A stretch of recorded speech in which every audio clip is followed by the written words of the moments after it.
Chapter 38. No outlet blasting the rock. Ever since the commencement of our marvelous journey, I had experienced many surprises, had suffered from many illusions.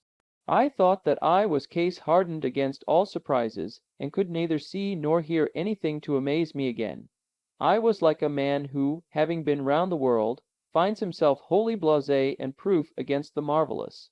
When, however, I saw these two letters, which had been engraven 300 years before, I stood fixed in an attitude of mute surprise. Not only was there the signature of the learned and enterprising alchemist written in the rock, but I held in my hand the very identical instrument with which he had laboriously engraved it.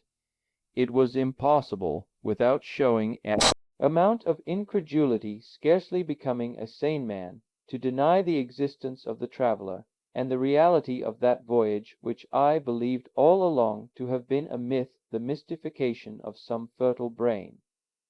While these reflections were passing through my mind, my uncle, the professor, gave way to an access of feverish and poetical excitement.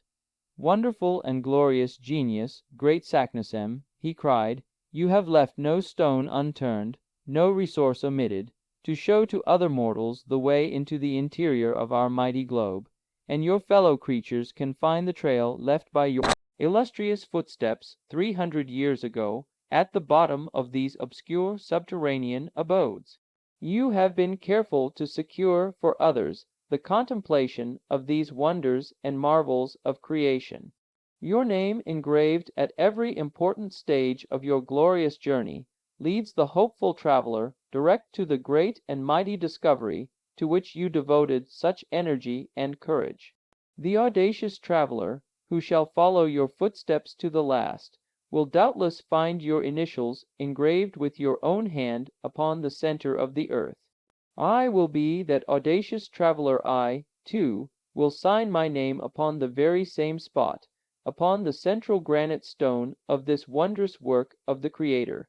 But in justice to your devotion, to your courage, and to your being the first to indicate the road, let this cape, seen by you upon the shores of this sea discovered by you, be called, of all time, Cape Saknussemm. This is what I heard, and I began to be roused to the pitch of enthusiasm indicated by those words. A fierce excitement roused me. I forgot everything. The dangers of the voyage and the perils of the return journey were now as nothing. What another man had done in ages past could, I felt, be done again. I was determined to do it myself, and now nothing that man had accomplished appeared to me impossible. Forward, forward, I cried in a burst of genuine and hearty enthusiasm. I had already started in the direction of the sombre and gloomy gallery when the professor stopped me. He, the man so rash and hasty, he, the man so easily roused to the highest pitch of enthusiasm, checked me, and asked me to be patient and show more calm. "Let us return to our good friend, Hans," he said. "We will then bring the raft down to this place." I must say that though I at once yielded to my uncle's request, it was not without dissatisfaction, and I hastened along the rocks of that wonderful coast. "Do you know, my dear uncle," I said, as we walked along, "that we have been singularly helped by a concurrence of circumstances right up to this very moment." "So you begin to see it, do you, Harry?" said the professor with a smile. "Doubtless," I responded, "and strangely enough, even the tempest has been the means of putting us on the right road. Blessings on the tempest! It brought us safely back to the very spot from which fine weather would have driven us forever.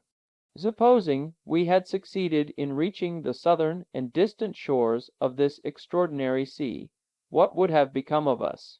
The name of Saknussemm would never have appeared to us, and at this moment we should have been cast away upon an inhospitable coast, probably without an outlet. Yes, Harry, my boy, there is certainly something providential in that wandering at the mercy of wind and waves towards the south. We have come back exactly north. And what is better still, we fall upon this great discovery of Cape Saknussemm. I mean to say that it is more than surprising. There is something in it which is far beyond my comprehension. The coincidence is unheard of, marvelous. What matter? It is not our duty to explain facts, but to make the best possible use of them. Doubtless, my boy. But if you will allow me, said the really delighted professor. Excuse me, sir, but I see exactly how it will be. We shall take the northern route. We shall pass under the northern regions of Europe, under Sweden, under Russia, under Siberia, and who knows where, instead of burying ourselves under the burning plains and deserts of Africa, or beneath the mighty waves of the ocean. And that is all, at this stage of our journey, that I care to know. Let us advance, and heaven will be our guide. Yes, Harry, you are right, quite right. All is for the best. Let us abandon this horizontal sea, which could never have led to anything satisfactory. We shall descend, descend, and everlastingly descend. Do you know, my dear boy, that to reach the interior of the earth we have only 5,000 miles to travel? Bah! I cried, carried away by a burst of enthusiasm. The distance is scarcely worth speaking about. The thing is to make a start. My wild, mad, and incoherent speeches continued until we rejoined our patient and phlegmatic guide. All was, we found, prepared for an immediate departure. There was not a single parcel but what was in its proper place. We all took up our posts on the raft, and the sail being hoisted, Hans received his directions, and guided the frail bark towards Cape Saknussemm, as we had definitely named it. The wind was very unfavorable to a craft that was unable to sail close to the wind. It was constructed to go before the blast. We were continually reduced to pushing ourselves forward by means of poles. On several occasions the rocks ran far out into deep water, and we were compelled to make a long round. At last, after 3 long and weary hours of navigation, that is to say, about 6 o'clock in the evening, we found a place at which we could land. I jumped on shore first. In my present state of excitement and enthusiasm, I was always first. My uncle and the Icelander followed. The voyage from the port to this point of the sea had by no means calmed me. It had rather produced the opposite effect. I even proposed to burn our vessel, that is, to destroy our raft, in order to completely cut off our retreat. But my uncle sternly opposed this wild project. I began to think him particularly lukewarm and unenthusiastic. At any rate, my dear uncle, I said, let us start without delay. Yes, my boy, I am quite as eager to do so as you can be.